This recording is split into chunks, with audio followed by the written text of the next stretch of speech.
Olá, turminha do quinto ano, tudo bom com vocês? Preparados para a nossa aula de história? Muito bem. Sextou, né, crianças?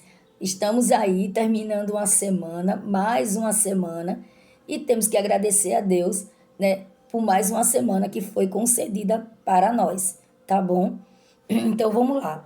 Nessa sexta-feira, vamos aí dar continuidade ao capítulo 3, tá? Que era direito a terras. Vocês vão assistir aí dois vídeos, tá? Que vai iniciar na página 247 e 248. E o outro vídeo vai ser 249 e 250, ok? Vamos lá. Aliás, 250 não, meus amores, só até 249. É isso aí. 250 vai ser na próxima aula, tá bom? Desculpem. Então vamos lá. Vamos relembrar um pouquinho sobre esse capítulo? Vocês já sabem o que é posse e o que é propriedade, né? Posse é quando uma pessoa, tá, tem um imóvel ou terras e ou aluga ou empresta ou faz uma doação para outra pessoa. E essa pessoa que aluga, que recebe a doação ou pega emprestado, esse ele tem a posse daquele imóvel ou daquelas terras, tá? Isso se chama uma pessoa que está possuída, que possui ali aquela posse num determinado tempo, e ali ele tem direito de vender alguma coisa, de fazer festa, de moradia. E o proprietário, ele é o dono, passa a ser o dono, porque ele tem documentos legais, ok? Então vamos lá. Então vocês aprenderam isso aí, né? E nós vimos também posse e propriedade de terras na história do Brasil. É bem interessante isso aí. Na época da coroa portuguesa, quando eles vieram para cá, tá? E que tiveram aí a sua colonização, eles passando aí, né, direitos às terras do Brasil como propriedade, tá, deles, tomando assim dos indígenas, como vocês sabem de toda a história.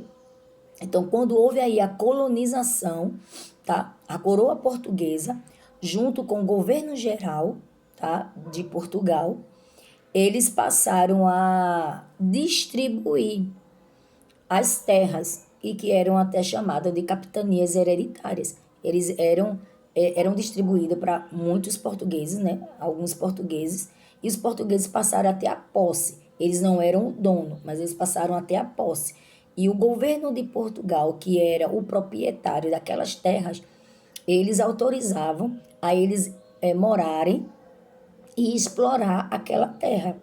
Tá? Com isso, claro que o país estava adquirindo a economia, o lucro, tá? O lucro na economia. Então vamos lá. E esses portugueses que ganhavam essas terras da coroa portuguesa e do governo geral, eles poderiam dividir essa terra com outras pessoas, porque a terra, a expansão de terra era muito grande, o território, tá? Então, como é que era chamado esse tipo de doação? Era chamado de seis-maria, tá? Então, os outros portugueses podiam aí fazer essa divisão, e essas pessoas que adquiriam também essas terras, eles também poderiam explorar e morar naquele território, tá? E aí vamos falar um pouco sobre as terras indígenas, que eram essas terras que eu estou falando. Então, essas terras indígenas, os indígenas eles sempre tiveram seus direitos civis garantidos. Isso no decorrer de toda a história, eles passaram a ter esses direitos, tá? Então, isso aconteceu devido a... Era garantido com a Constituição, tá, do Brasil de 1988. A gente sempre vê tocando aí nesse documento, então esse documento é muito importante, né, para os indígenas, para os africanos, porque é através desse documento que eles puderam adquirir os direitos às suas terras, tá? Mas isso não foi fácil, não foi só porque o documento era garantido que eles ganharam com facilidade, não. Houve aí muitas lutas, tá? Para que eles pudessem reivindicar por esses direitos. porque como nós sabemos, o governo, eles tinham prazo, tá? Para colocar essas terras nas mãos dos indígenas, porém não foi obedecido, tá? Teve aí um prazo, né? Até o dia 5 de outubro de 1993, mas infelizmente não foi obedecido. E como essas terras, eles pertenciam, eram de propriedade da União, o que era a União? União era uma parte do governo federal que representava juridicamente todo o Brasil. Então, com isso, essa União, né, a parte desse governo, eles puderam dar, tá, a autorização para que os indígenas pudessem garantir e ter a sua demarcação de suas terras, adquirindo assim as suas terras de volta, tá? Mas os indígenas eles tiveram muito conflitos, porque muitas pessoas invadiram, né, as terras deles. Isso eram os caçadores, os madeireiros, os garimpeiros. E aí teve todo esse processo. E vamos falar um pouquinho sobre os quilombos dos Palmares, vocês vão conhecer isso aí. Então, eu vou só falar que os quilombos dos Palmares eram pessoas, né, muito importantes e que hoje faz parte, a história dele faz parte da história do Brasil. E eram os quilombolas, eram os escravizados fugitivos que fugiam para os quilombos. Quilombos eram aldeias, e lá na aldeia eles trabalhavam, né, como na caça, na pesca e também comercializavam, tá? Eram lenhas, eram produtos com cerâmica. E teve um homem muito importante no papel dos quilombolas, que eram o que foi, né, o Zumbi dos Palmares, que era Antônio Pereira Zumbi. Então, Antônio Pereira, esse homem, ele era um negro, tá? E ele passou a ser líder do maior quilombo formado no Brasil. Então, ele tinha uma apresentação aí, né? Foi chamado de Zumbi, esse Antônio Pereira, tá? Então, esse homem foi muito importante e que no dia da morte dele, no dia 20 de novembro, é comemorada até hoje a consciência negra, tá? Dando aí a sua importância, né, na história do Brasil com relação aos negros, tá? Vocês vão ver também terras quilombolas na atualidade hoje, que é chamada de remanescente, tá? Algumas comunidades quilombolas do Brasil são chamadas assim.